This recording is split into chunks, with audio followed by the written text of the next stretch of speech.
buat gali kuburan. Jadi di dalam kuburan ini ada bocil yang dikubur hidup-hidup. Si polisi udah panik takut mereka kehabisan waktu dan bocilnya sudah mati. Tapi pas dia mau menyerah, tiba-tiba ada orang yang bawa cangkul dan semua orang bahkan ngegali kuburan ini bersama-sama. Karena berita bocil ini telah dikubur hidup-hidup tuh udah viral banget dan semua orang pingin bantuin si bocil. Dan pas digali mereka kaget banget karena yang ditemukan adalah lemari. Bantu subscribe aku yuk, soalnya pada nonton doang nih belum subscribe supaya aku semakin semangat. Ternyata ada si kopet yang isi lemarinya pakai air supaya bocil itu nggak bisa nafas. Dan untungnya dengan bantuan semua orang, bocil itu bisa diselamatkan. Ada bocil yang jatuh dari gedung lantai 50 dan gak ada yang sadar sama sekali. Si bocil udah minta tolong, tapi sayangnya belum ada yang mendengar dia sehingga dia sangat ketakutan. Sampai pas ada orang yang mau bantuin, si bocil malah jatuh. Tapi untungnya si bocil nyangkut di jemuran kayak gini. Nah, ibunya baru sadar dong, si ibu langsung mau mengambil bocil ini. Tapi pas mau diambil, sayangnya jemuran itu bengkok. Sehingga si ibu ngeliat pakai mata kepalanya sendiri kalau anaknya terjun bebas ke bawah. Bantu subscribe aku yuk, soalnya pada nonton doang nih belum subscribe supaya aku semakin semangat. Pas bocil itu mau terhantam sama aspal, untungnya lagi-lagi jemuran tersebut menyelamatkan dia. Dan ayahnya yang baru pulang kerja panik banget dan langsung ngehukum bocil tersebut. Setiap hari bocil ini maksa makan supaya perutnya buncit.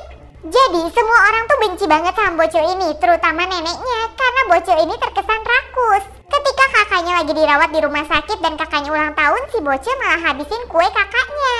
Tapi sebenarnya dia cuma pura-pura lapar doang. Ketika dia makan, dia menangis saking kekenyangannya. Bantu subscribe aku yuk, soalnya pada nonton doang nih belum subscribe supaya aku semakin semangat. Dia sengaja melakukan itu semua karena dia mau mendonorkan organnya ke kakaknya yang sakit. Supaya organnya bagus, makanya dia makan banyak. Semua bocil di sekolah ini berubah menjadi kelinci. Jadi awalnya bocil ini bingung banget kenapa temennya ada yang berubah menjadi kelinci. Pas satu temennya berubah, semua orang ketakutan dong. Tapi gurunya malah seneng karena abis bocil ini memuji gurunya, dia langsung berubah menjadi kelinci tersebut. Dan keesokan harinya semakin banyak murid yang berubah menjadi kelinci. Dan murid yang masih menjadi manusia dianggap sebagai monster. Sampai akhirnya cuma tinggal satu murid ini aja yang nggak bisa jadi kelinci. Bantu subscribe aku yuk, soalnya pada nonton doang nih belum subscribe supaya aku semakin semangat. Sampai ayahnya ngomelin dia untuk makan wortel dan main sama kelinci. Dan setelah dia nurut sama ibu gurunya, dia langsung jadi kelinci juga. Di dunia ini setiap ada yang kembar tiga bakal menghilang.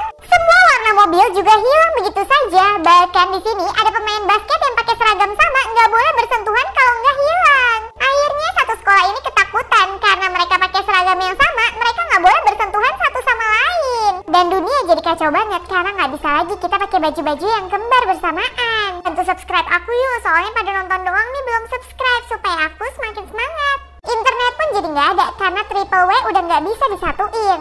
Karena hal tersebut, dunia udah mau kiamat dan manusia udah nggak bisa lagi bersentuhan.